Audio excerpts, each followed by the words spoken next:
Hey everybody, in today's video we are going to be learning about the kinematics equations. So, kinematics is the study of how things move. And in kinematics, there's a lot of different terms and symbols that we use. So, let's get into it and familiarize ourselves with them. So, for position, the symbol that we use is d or x. Same thing with displacement, it's delta d or delta x. Doesn't really matter. For distance, it's d, no vector sign. For speed, it's v. Velocity, it's v with the vector sign, and a is for acceleration with the vector sign. It's important to know that when a symbol has an arrow on top, that means it's a vector quantity, meaning that it has both a direction and a magnitude, unlike speed and distance. So, in kinematics, we learn 5 different equations, mostly 5 main equations, and these help us to solve for different variables. What I just want to focus in is that delta t represents time, and your v2 and v1, this is your final velocity and this is your initial velocity. So, when you're solving equations, or just questions in general for kinematics, you want to first draw a diagram if needed, 2, say your conventions, and 3, do graphs. So let me show you guys what I mean by that. So, in this first question over here, an arrow is shot vertically beside a 56-meter tall building. The arrow's initial velocity is 37 meters up. At what time does the arrow pass from the top of the building? Okay. So, first things first, we have to draw our diagram. So let me just draw that really quickly. This is the building. This is the arrow. Goes like this. Comes back down. This is what we're looking for. Right here and right here. Okay. So, first we have to set conventions. So we are saying that let up be positive, and this means positive, plus apostrophe VE means positive. Okay, so we have G, our grasp, so our initial velocity is 7 meters per second up. Our delta D is 56 meters. Our acceleration due to gravity is negative 9.8 meters per second squared.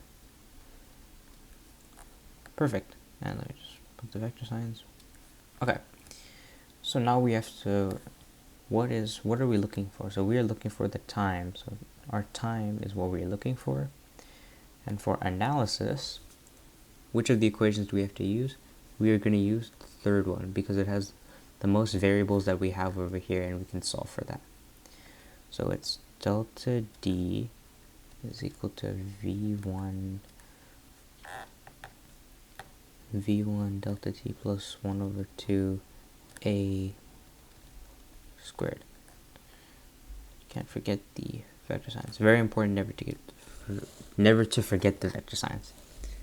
Okay, so now our solution. So 56 meters is equal to, now we're just plugging it in. So 37 meters per second, it's delta T plus 1 over 2 negative 9.8 meters per second squared delta T squared. Okay, so now what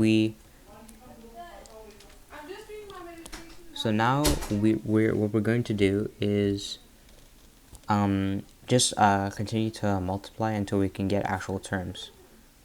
So I was taught that you don't need to show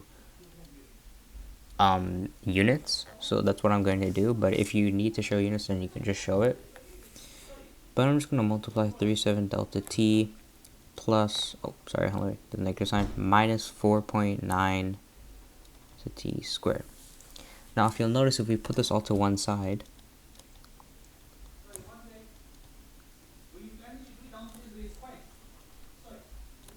is equal to 0, and we will notice that this is a quadratic.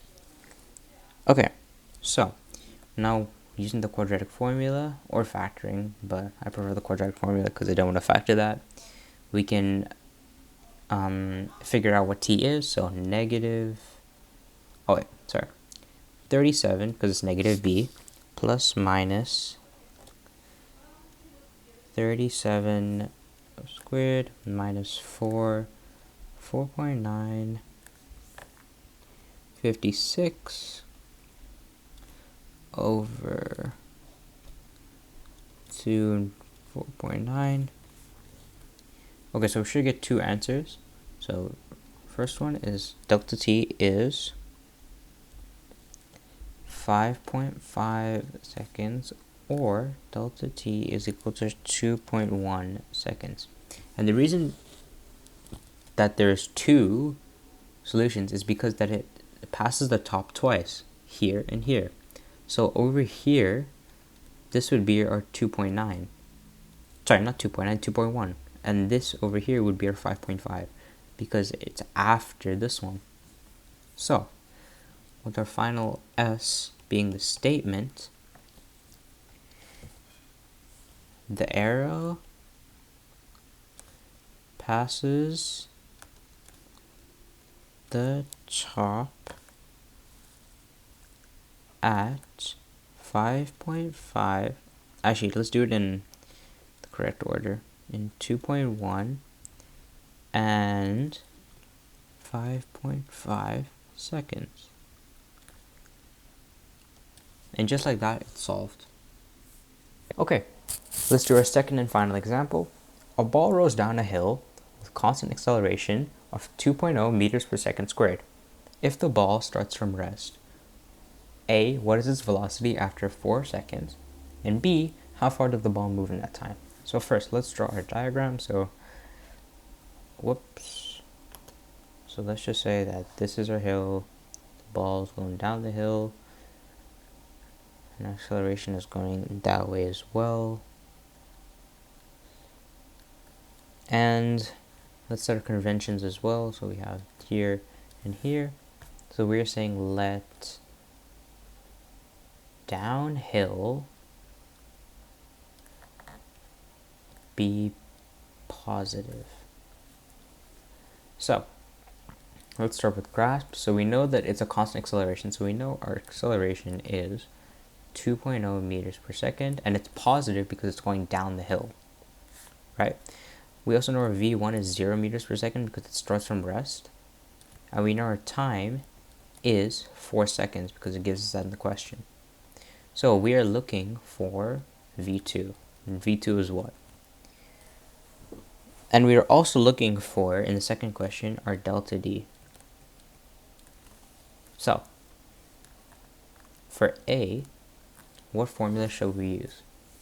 We are going to use formula number 1. Okay, so v2 is equal to v1 plus a delta t. Okay, so since this is 0, it cancels out. So here we go. So v2 is equal to a delta t. So we have 2.0 meters per second squared over, multiplied by 4.0 seconds, which gives us 8.0 meters per second. Okay, perfect. And now we can use our formula again to find the B part. So just a quick note for you guys don't have to make another grasp thing for the second part of the question. Just do like the last 3 letters of it. Do the analysis, the solution, and statement. So for the first one, velocity is 8.0 meters per second after 4 seconds. Okay, Let's do it for the other side too. So what formula should we use? We're going to use formula number 3. So delta D is equal to V1 delta T plus,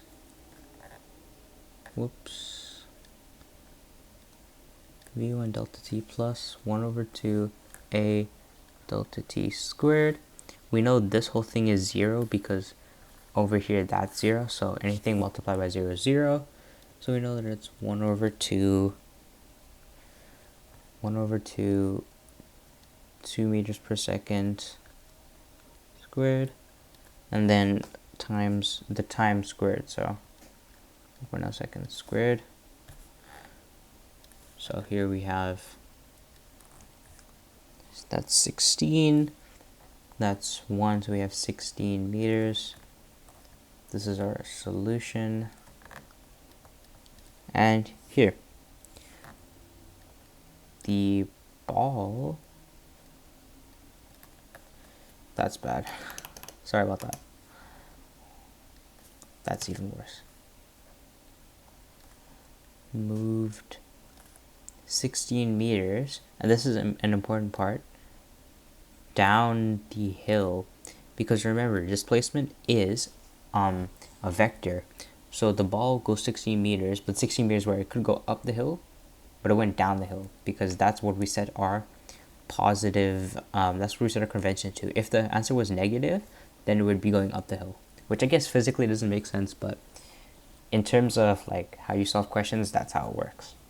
Thank you guys for watching. If you guys have any questions, please let me know down below, and yeah, have a good day. Thank you. Bye bye.